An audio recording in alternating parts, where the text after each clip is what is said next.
Arsenal achieved what many rivals have failed to do in recent years by beating Real Madrid 2-1 at the Santiago Bernabéu, breaking the Spaniards' pact to secure a spot in the Champions League semi-finals.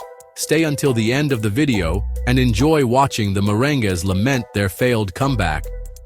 And if you're new to the channel, subscribe to stay updated on everything happening with Barca. The game started at full speed with Real Madrid going after Arsenal. Real showed some early pressure, but it was easily handled by Arsenal. Boldly, the English side attacked and won a penalty in a play only VAR caught. The referee went to the monitor, checked it, and awarded the penalty. Saka, however, went too far with the boldness, attempted a chip shot and was stopped by Courtois. The save fired up the Bernabéu, which soon after celebrated a penalty on Mbappé. But the party turned to apprehension. The video referee checked the play for 5 minutes, recommended a review, and that's when disappointment took over. The decision was overturned. Real tried to mount pressure, but Arsenal was the one causing danger. After the blow of the overturned penalty, Real pinned their opponent in their defensive half and the ball lingered near the English box multiple times, but never found the back of the net. On the other end, the Gunners had a rare chance, but Martinelli was stopped by Courtois, and the first half ended in a draw. The second half started slow, and Arsenal managed to take the lead with Saka's redemption. He repeated the chip shot from the penalty, this time in open play, and beat Courtois. Not even Vinny Jr.'s quick goal right after, gifted by Saliba, could cool down the British celebration. The Spaniards went all in and ended up with nothing. Martinelli hit the turbo in stoppage time and sealed the victory for the Gunners. The game had several tense moments for both sides. First, Mbappé opened the scoring for Real in the second minute. Vinny Jr. took the shot, and the Frenchman appeared unmarked at the back post to tap it in with his chest, but the goal was disallowed for offside. Second, Saka received the ball on the right side of the box and took a shot from there. The ball went just wide of Courtois' right corner. Third, Saka again received near the top right of the box. This time, he cut inside and tried a low, left-footed shot, his strong foot. Courtois dove low and parried it away. Arsenal had a corner. The ball was crossed in. Courtois caught it and launched a counterattack. The play continued until the referee stopped the match and was called by VAR. Footage showed Asensio holding Merino during the play. Letexier awarded the penalty.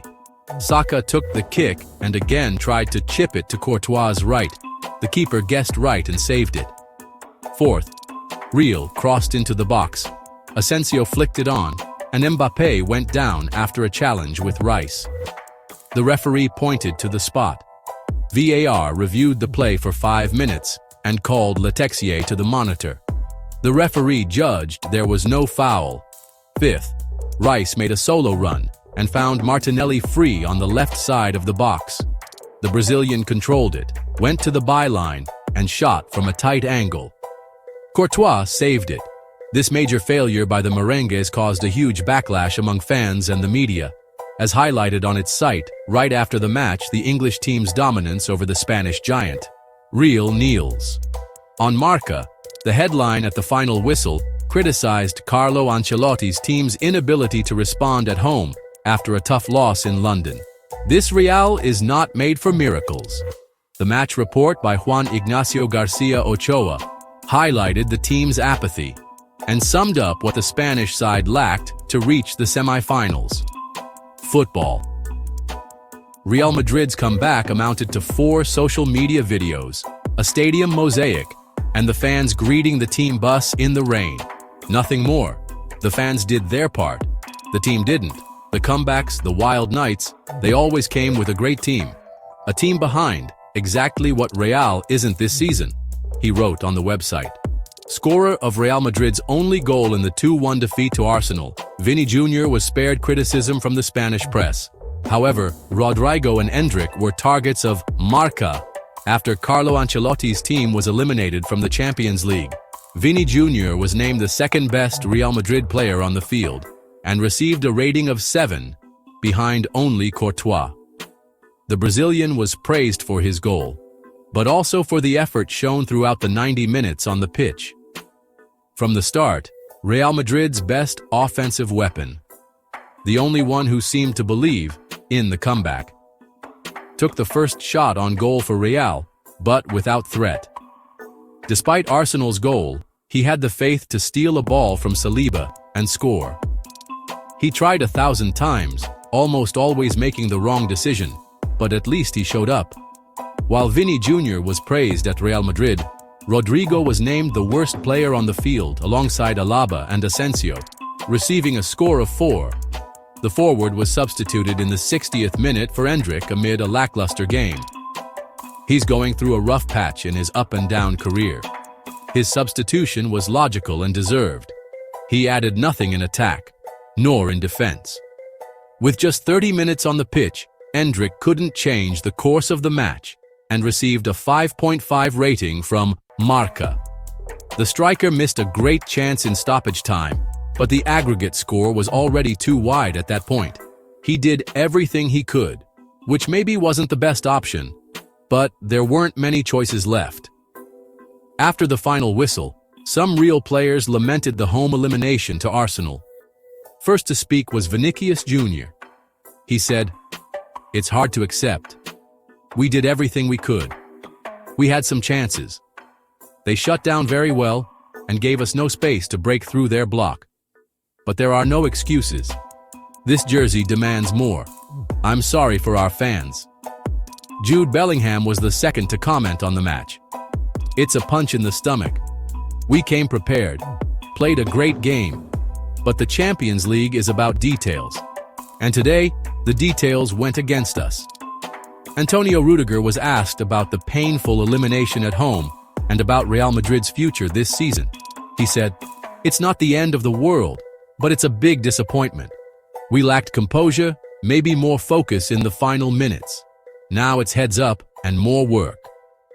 Mbappé, who has been heavily criticized by the press for supposedly disrupting Real Madrid's attacking dynamic, also faced the media after the match. He was asked how he deals with the mistrust around his performances, and he opened up. "I understand that today's game was very important for all of us, and I gave my best on the pitch. I know the tradition of our team to be a protagonist in the Champions League, being the biggest winner. But unfortunately, the opponent was better prepared and outplayed us in both matches. Pointing fingers at this or that player won't erase the pain of this huge elimination." And finally, the under-pressure coach Carlo Ancelotti spoke about today's tough defeat at the Bernabéu. "This is a painful loss, of course, but there was no lack of effort. Real Madrid has history because it knows how to suffer and come back stronger, and that's what we're going to do. How beautiful it was to see our rivals fall to their knees before Arsenal, and now we prepare to beat them again in the Copa del Rey final. So I want your opinion. Did you enjoy seeing the merengues being thrashed inside the Santiago Bernabéu? Leave your opinion in the comments below. If you liked the video, like and share it. A big hug, and see you in the next video."